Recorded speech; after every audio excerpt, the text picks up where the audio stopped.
But in Islam, they explain Jannah so beautifully. Like, that is just amazing. My All over goodness, the place. my goodness, my goodness. Islamic Jannah. It's God. It's God. It's God.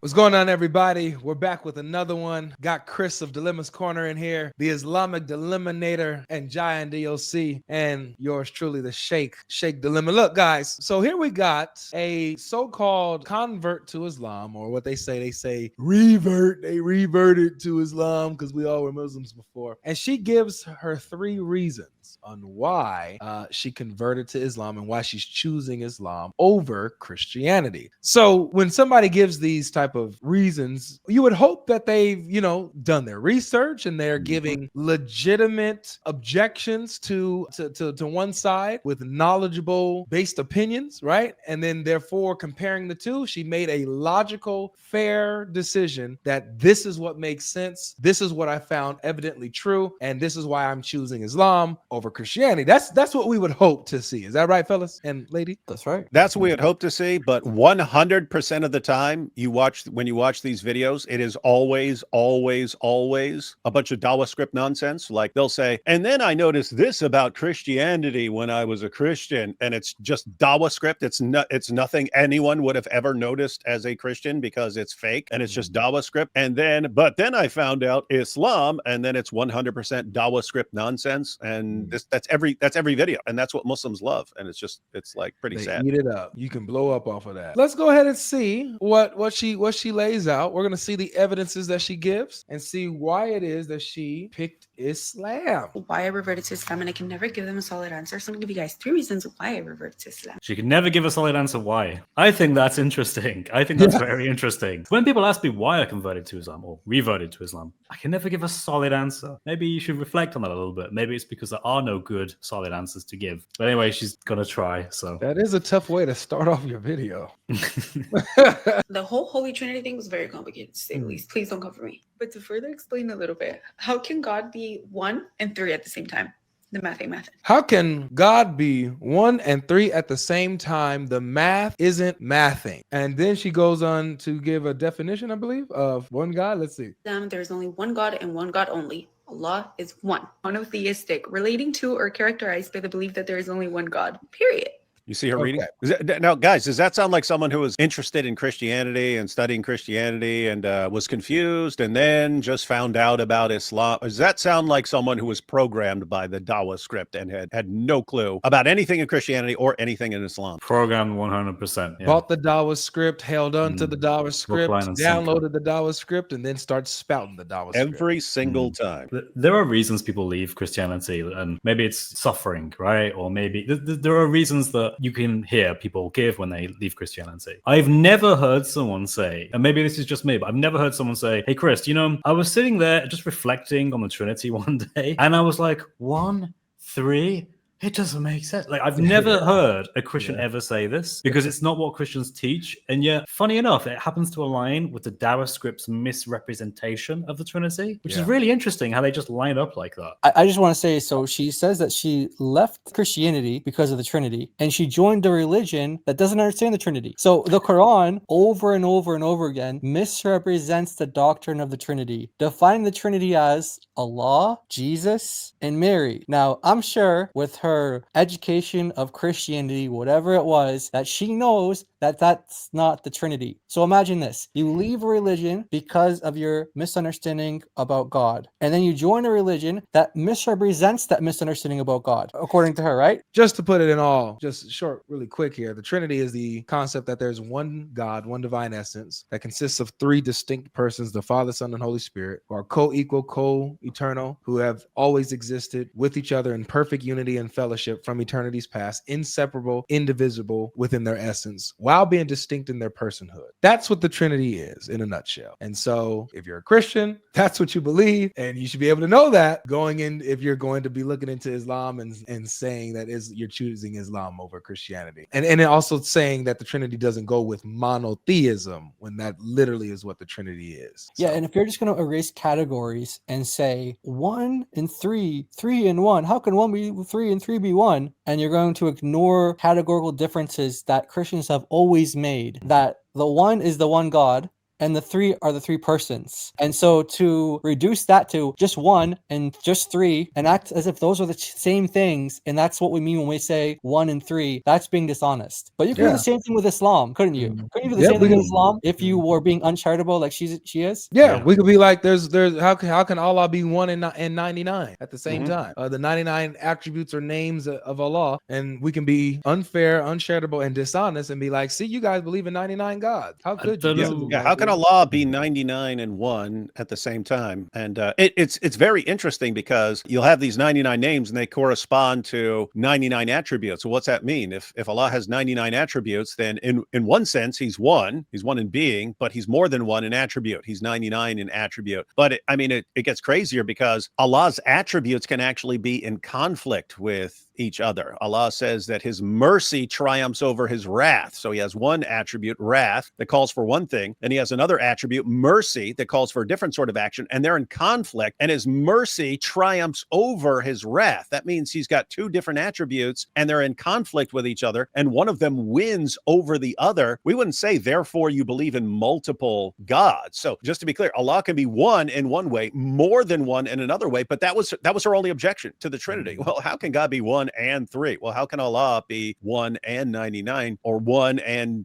with these different attributes? And again, this is what we're saying. It's standard Dawa script nonsense that the Trinity was confusing, but in Islam, Allah is so easy to understand. Yeah, until you start getting down to his body parts and his two right arms and his one leg with the 2 feet on the bottom of it and all these different things. And they never tell them that. And they don't even tell them that you have this big dispute in Islam with whether these are actual body parts, physical body parts, or not, and that Muslims are hopelessly confused over this sort of thing. But even like the basics you get from the Quran and the Hadith, think about the confusion if you actually applied the same reasoning, said, well, this is really confusing. So if you just take the basics that you have in the Quran and the Hadith, you've got Allah, but Allah speaks out his word. He speaks out his word. He speaks out his word, which is Jesus, and he speaks out his word, which is the Quran. But Muslims believe that this is why they say the Quran is eternal, because they can't believe that Allah changed one day and then he started speaking. So speech has to be one of his attributes. And so Allah's always speaking out the Quran. But the exact same reasoning would apply to Allah's spirit. Allah breathes out his spirit. Now, when Allah creates something, he just says be, and it pops into existence. His word, however, originates from within him. He speaks it out, and his spirit, he breathes out. So these are different kinds of things, and these are eternal. So already you've got Allah, his spirit, and his word. But as we all know, his word actually appears as a man and intercedes for people. So this is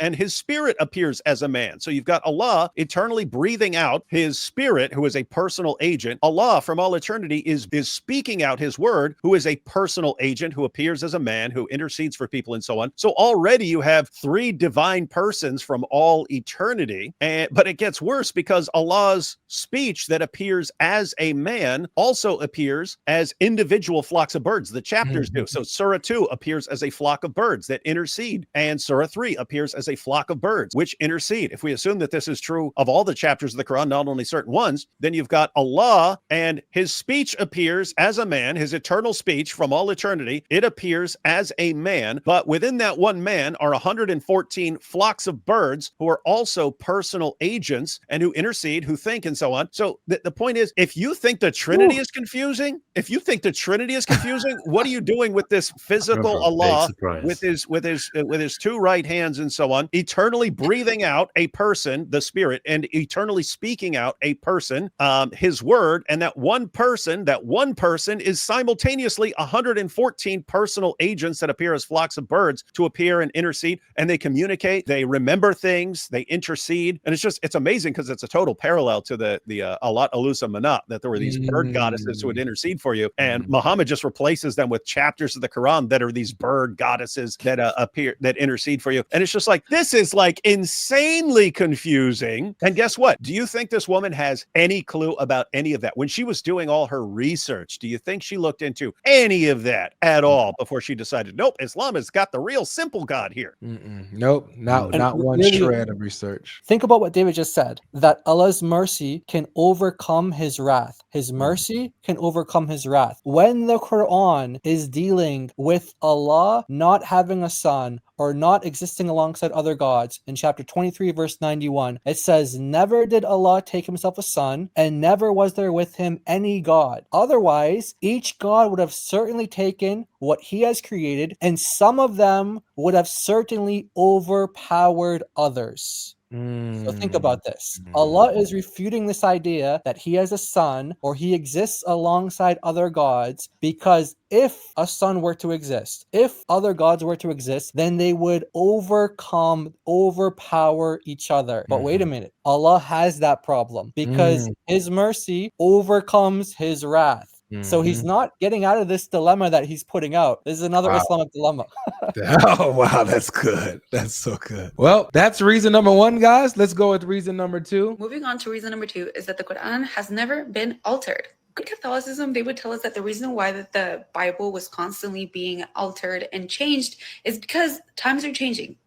Society is changing, which facts. But at the same time, the fact that it is being altered so often and people are putting their little inputs all the time makes it that much more complicated. And it also loses its credibility. It loses its value. You get what I mean? And the Quran, on the other hand, never been changed. The Quran has been the same ever since it was revealed to us. And to me, that's way more valuable and credible. So okay, just to clarify, guys. So she's saying the Catholics are talking about how the Bible's constantly being changed and updated, and they say this is just to bring it in line with modern times. You ever heard a Catholic say that about the Bible? I've never.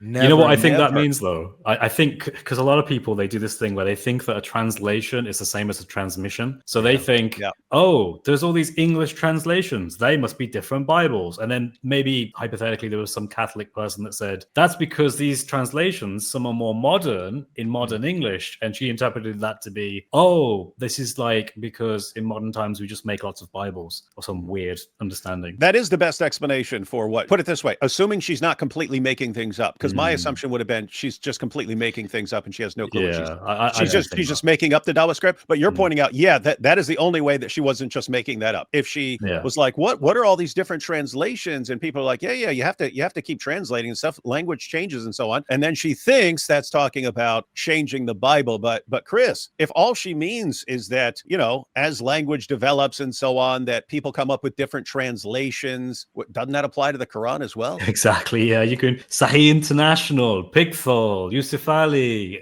What do you want? The clear Quran. And they even try to make like super easy to understand versions, and they even like give like completely ridiculous translations to try and do away with problems and so on. So following the clear Quran. Yeah. So if that's what you mean, lady, then you got the same problem with the Quran. And if you don't think it's a problem with the Quran, you shouldn't have a problem with that being the Bible. So if she thinks the actual like text of the Hebrew and Greek is constantly being changed and upgraded, that's just nonsense. That's made up. But I have to say, if the Bible is constantly being changed and updated, as the Dawa script would have you believe, then you can't trust the Quran, because the Quran affirms the inspiration, the preservation, and the authority of the Torah and the Gospel. So thank you, ma'am, for attacking the Quran for us. And just one real quick thing. She says the Quran has never been altered.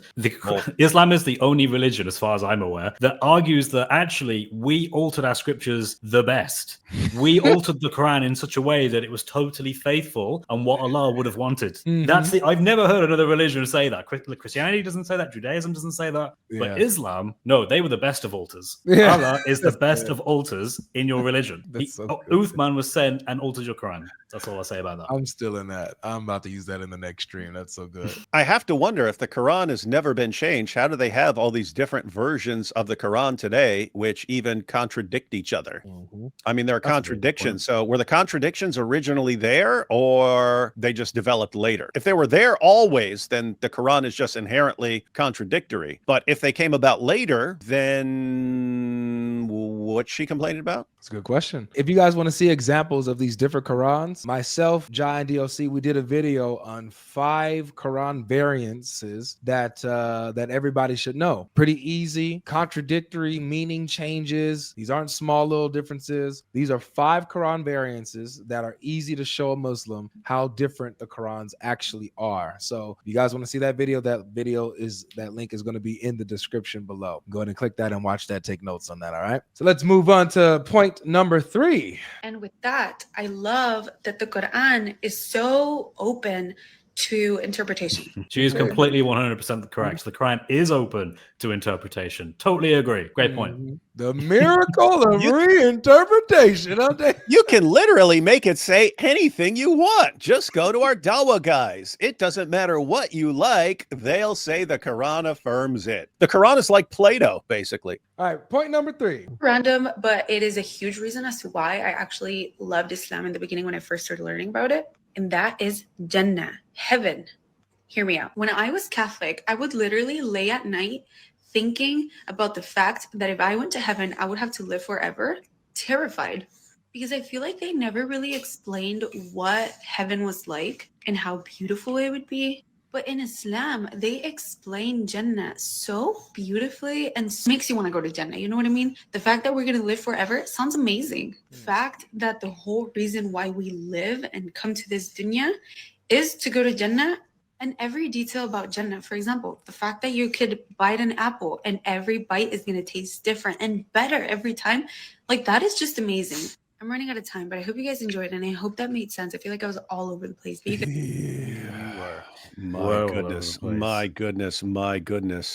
Islamic Jannah. Yeah. Let's just clarify, because guys, did she somehow miss all of the relevant things according to Islam about the afterlife for women? Yes, she missed everything. Every relevant thing when it came to the women. We know where the women are going to be in the afterlife. Yeah. Let me go and quote a couple passages here. First of all, according to Muhammad, most of the inhabitants of hell are women. I'll read Bukhari right here. Muhammad said, "O women, give to charity, for I have seen that the majority of the dwellers of hellfire were women." The women asked, "O Allah's apostle, what's the reason for it?" He said, "O women, you curse frequently and are ungrateful to your husbands. I have not seen anyone more deficient in intelligence and religion than you. O women, some of you can lead a cautious man astray." So I don't know why this woman thinks that she's bound to get into paradise if she's a Muslim. I mean, even Muhammad said he didn't know what Allah is going to do with him. That same prophet said most of the inhabitants of hell are women because they're foolish and bad at religion and ungrateful to their husbands and so on.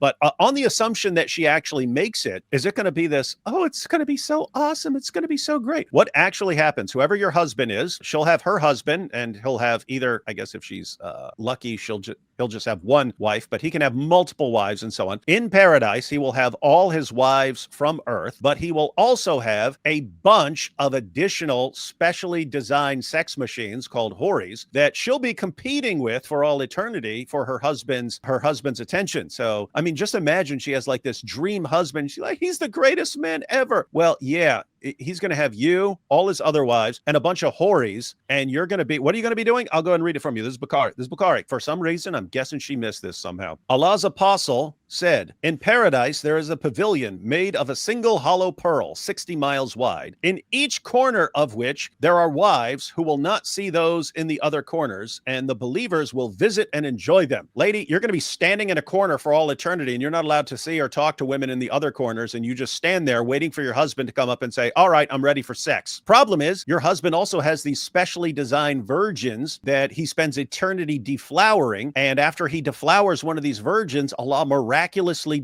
restores her virginity overnight so that she's a virgin again the next day. And so you'll be standing in a corner for all eternity waiting for your husband to pick you, and you'll be sitting there going, "Pick me, pick me, pick me." Yeah, that should make you want to convert. And just keep in mind, by the way, she said that she was terrified, that was the word she used, terrified of what Roman Catholics believe about heaven. Which, if you think about it, I don't know, like, why is she thinking that that if you're a Roman Catholic and you go to heaven, it's like, you know, like some terrifying like scene of darkness and like thunder. You're burning in the Roman, those darn Catholics. Yeah, what did she say about Christianity or Islam that is within a trillion miles of being correct? Nothing, man. Either she's incredibly ignorant, or this is just straight out of the Dawah script. And given that she knows nothing about what Islam teaches, for women, I'm thinking this is a Dow script. But you know what? They did tell her about the amazing power of apples and how delicious they are. Exactly. You know. But remember, guys, this is what I was saying earlier, that her not knowing about the Trinity or the persons in the Trinity, going to the Quran and, you know, oh yeah, it's you know, Allah, Jesus and Mary, her not knowing that, she doesn't even know what heaven is in Christianity. She thinks it's some terrifying place that used to keep her up at night. Like, stop it, cut it out. But this is what I'm saying, that she didn't even know what the Christian heaven is like. How in the world is she gonna have any idea about the Trinity, anything about the Trinity, the persons, the nature of God, anything like that? Nothing. Yeah, all I'm seeing is it would be one thing if this wasn't standard, if this were like the exception, but it's always the case. It's, hey, I didn't know anything about Christianity. I didn't know about God in Christianity. I didn't know anything about the Bible. I thought the translations, meanings that they're updating the Bible constantly and so on, and I don't know how translations work in Islam. I know nothing about God in Christianity. I know nothing about the Bible. I know nothing about God in Islam. I know nothing about the Quran. And a Dawa guy came along, took advantage of me, said a bunch of stuff, and I was too completely ignorant of everything to know any better. And now they're using me to recruit more young women and tell them how great Islam is. Why? Because as Muhammad Hijab said, the revert women take it best. They want the revert women. They want women who are completely ignorant so they can program them to do whatever they want. With that being said, guys, just want to leave this off with an encouraging note. If you ever see this video, or to any of you guys who are thinking of becoming Muslim, please watch this video and make sure that you actually look into the claims of Islam, look into the claims of Christianity, and check yourself. Do some self-reflection before you start claiming that you left Christianity when you never really was a Christian. Like, look into it. Look into what does it teach about the Trinity? What really is it? What is the Bible? What are the facts about the Bible? How did it come about? What is the heaven that's described in the Bible? Just read Revelation 21, 22, Revelation 7. Just open up the Bible and just read it for once. And I hope that this has encouraged you not to sit in your ignorance and then make a video exposing it. If you read what the Bible says about heaven, you will not be impressed by an apple. Just really quick, where will the women be according to Muhammad in Islam? They will be in tents in paradise, waiting for the men to come, and you know what. I got it. So you'll be in. So either they got two things. They're either going to be in hell, which is the majority of them, like Muhammad says, or they're gonna, if they make it to paradise, they're gonna be a pick-me. They're gonna be an object of sexual pleasure. Welcome to Islam, ladies and gentlemen. Make sure you guys hit the like button, subscribe, and make sure you comment down below, and stay tuned for the next one. We'll see you there.